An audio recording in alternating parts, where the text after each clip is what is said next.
ప్రియమిత్రులకు శుభోదయం.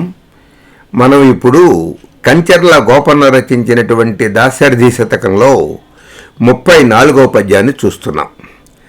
జలనిధిలోన దూటి కులశైలము మీటి ధరిత్రి కొమ్మునందలవడమాటి రక్కసుని యంగము గీటి బలింద్రునిన్ రసాతలమున మాటి పార్థివ కదంబము కుల్చిన మేటి రామా తలపున నాటి రాగదవే దాశరథి కరుణాపయోనిధి తలపున నాటి రాగదవే.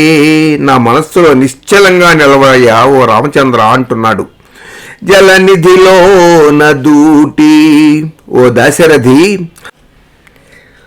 జలనిధిలోన దూటి మత్స్యావతారమై సముద్రంలో చొచ్చి కులశైలము మీటి కూర్మమోయి మందర పర్వతమును ఎత్తి ధరిత్రి కొమ్మునందలవడమాటి వరాహమువై వరాహావతారంలో భూమిని కోరతో ఉద్ధరించి రక్కసుని అంగము గీటి నరసింహునివై హిరణ్యకశిపుని వక్షమును చీల్చి సంహరించి బలీంద్రుని రసాతలమున మాటి వామనుడవై బలిచక్రవర్తిని పాతాళమునకు పంపి పార్థివ కదంబము కూల్చిన మేటి రామాం. భార్గవరాముడవై రాజసమూహమును సంహరించినటువంటి ఓ రామచంద్ర తలపున నాటి రాగదవే. నా మనస్సుందు నిశ్చలంగా నివసించవయ్యా రామచంద్ర అంటున్నాడు కంచర్ల గోపన్న.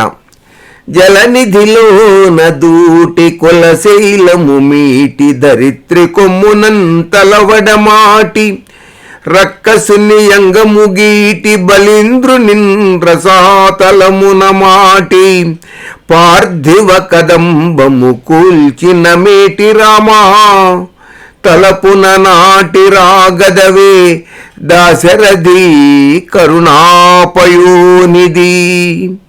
దాశరథి కరుణాపయోనిధి.